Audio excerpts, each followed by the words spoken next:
Now, let me start with the female reproductive system. It is concerned with the formation of the ova, fertilization, fetal development, and then the childbirth. It consists of a pair of ovaries along with the pair of oviduct, that is also known as the fallopian tube, uterus, cervix, vagina, and then the external genitalia located in the pelvic region. These parts of the system, along with the pair of the mammary glands, are integrated structurally and functionally to support the processes of evolution, fertilization, pregnancy, birth, and childbirth. Let me first elaborate with the first part, that is ovaries. These are the ovaries. So these ovaries are the primary sex organs of the female.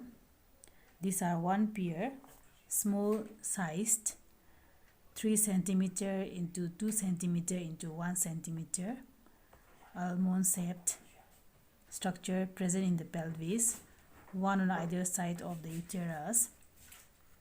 Each ovary is suspended from dorsal abdominal wall by the mesentery called as a mesothelium.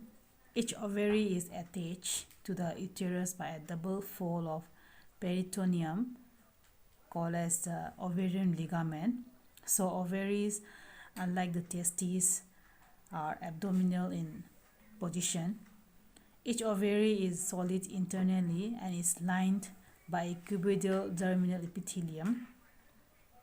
There are a number of small oval or rounded developing primary or ovarian follicles in different stages of oogenesis in the medullary region of the ovary. Each month, you can say every month, a primary follicle transforms into a mature or grafted follicle under the stimulation of follicle stimulating hormone or FSH of the anterior pituitary. And this grafted follicle has a secondary oocyte surrounded by a few layers of follicular cells called as the discus proligerus. This is suspended in a small cavity known as the atrium by a stalk of follicular cells, and it forms a multi-layered membrana granulosa of the follicular cells, whose outermost layer is called theca externa, inner to which is theca interna, and this atrium is filled with a semi-viscous fluid called as a liquor folliculi secreted by the follicular cell. And these follicular cells are endocrine in functions, and then they secrete a female hormone called as estrogen in the blood. And the function of the ovaries is secretion of the female sex hormones, that is estrogen and the progesterone, and also concerned with the formation of the ova. Now let me go ahead with the next part, that is the oviduct, or we call this a fallopian tube. This is a fallopian tube. This part is a fallopian tube. So this fallopian tube, these are one pair long, maybe around 10 centimeter, ciliated muscular tubular structure which extend from ovaries to the uterus. Then each follicle tube is differentiated into 3 parts. The first part we call as the ampulla. Second part is known as the isthmus, and then the third part is called as the uterine part. This is the third part. So the first part, ampulla, it is around 3 millimeter in diameter. Ampulla is 3 millimeter in diameter. Funnel shaped part which open in the abdominal cavity close to the ovary by a fimbriated aperture called as the ostium, OSTIUM, And this ostium, the main function of the ostium is to receive the ovums released from the ovary, and to increase the catching area, it is with a number of finger-like processes known as a fimbria, Fimbriae, and its outer extended part is called as a infundibulum. This is an infundibulum. This is the outer part of the fimbria. In the second part, that is isthmus, it is very narrow and ciliated area. Then the third part is the uterine part. This is the uterine fundus.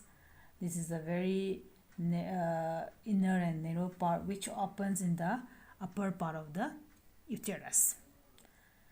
The main function of this fallopian tube, overall main function of the fallopian tube is first function is it involves in the conduction of the ovum or zygote towards the uterus by peristalsis and ciliary action. It is the site of the fertilization. Fertilization takes place in the fallopian tube, or we can say in the oviduct. Then the next part, it is the uterus, or we call it the womb. It is very large, hollow, muscular, or we can say highly vascular, pear-shaped structure present in the pelvis between the bladder and then the rectum. It is formed of three parts. The first part we call the fundus, second part we call the body, and third part we call the cervix. The first part of the womb, that is fundus, it lies above the opening of the fallopian tube. Then second part, it is the body. It is the main part of the uterus. Each wall is formed of outer peritoneal layer. It is known as the perimetrium, and is highly vascular. And last part of the ovum uterus, that is cervix. It is lower narrow part which opens in body of the uterus by internal os, and in vagina below by the external os. The main function of the womb is the site of the fetal growth during pregnancy, that is the duration of 280 days or 40 weeks. It also takes part in placenta formation and expelling of the body during the parturition. Then the next part, that is the vagina, is a very long, around about 7.5 centimeter fibromuscular tube. It extends backward in front of the rectum and the anal canal from cervix to the vestibule. It is lined by the non-keratinized stratified squamous epithelium. It is highly vascular tube and is raised into the transverse fold called as the vaginal rugae, R-U-G-A-E, and finally it opens in the vestibule by the vaginal orifice. So in a virgin female, as you might have heard the word hymen, which become centrally perforated at puberty for a discharge of the menstrual flow. So it means in the virgin female, this vaginal orifice will be closed by this hymen, but if not, means because after the discharge of the menstrual flow, the hymen will be break down. So the function of the vagina is they act both as a copulation canal as well as a birth canal. Copulation means it will help in the receiving of the sperm from the penis during the copulation, during the intercourse, and then birth canal means during the parturition, during delivery of the child. So it will act dual function, both as the copulation as well as the birth. Then the last part is called the vulva or we call it the external genitalia of the female. It has a depression that is we call as vestibule in front of the anus, and this vestibule has two apertures. The first is we call the external urethral orifice, and then another one is the lower vaginal orifice or vagina. And this vestibule is bounded by two pair of moist skin fold with the sebaceous glands. Inner smaller pair called as a labia minora, and then the outer larger pair we call the labia majora.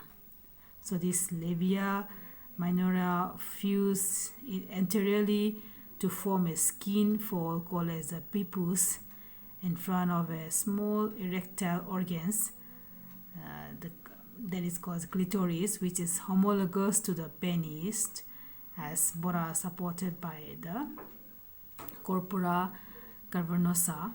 That means the clitoris of the male and the prepuce of the female are homologous in structure. So this labia minora also fuse posteriorly to form a membranous fold called as a fourchette, Fourchette. So there is a fleshly elevations above the labia majora, which is known as the mons veneris, which has a pubic hair. So these are the explanation of the main parts of the female reproductive system. Then let me proceed with the accessory sex glands of the female. That is the first one we call as a Bartholin glands, and the second we call the second accessory glands of the female is breast. So the first one, that is a Bartholin glands. There are one pair of these glands in our body, a small sized, they are present just behind the labia minora, one on either side of the vaginal orifice, and this secrete mucus to lubricate the vagina at a time of mating and then the parturitions. So this is the first accessory sex glands of the female. The next is the breast. So breast also one pair present in the female, rounded structure present on the vertebral thoracic wall. It is convex anteriorly and has an erectile nipple in its middle. The nipple has around 15 to 20 openings of the lactiferous ducts, which carry milk from the mammary glands to nipple. Lactiferous ducts dilates and form the lactiferous sinuses just beneath the nipple in order to store the milk. And then the base of this nipple is deep pink to light brown in color and is called the areola, A-R-E-O-L-A, areola. And these mammary glands are compound, circular and modified sweat glands. And then the breast is around 20 lobes of milk glands are present, and it is form of many ovules, and these are only functional in the case of the female, but it will remain vestigial in case of the male. And size also varies from one individual to the another. In the female, the breasts are small size up to the puberty. Their size increases after puberty under the stimulation of the estrogen secreted by the follicular cells of Graafian follicles and ovary. The size of this breast is further increased during pregnancy and also after the childbirth under the stimulation of the prolactin hormone of the anterior pituitary.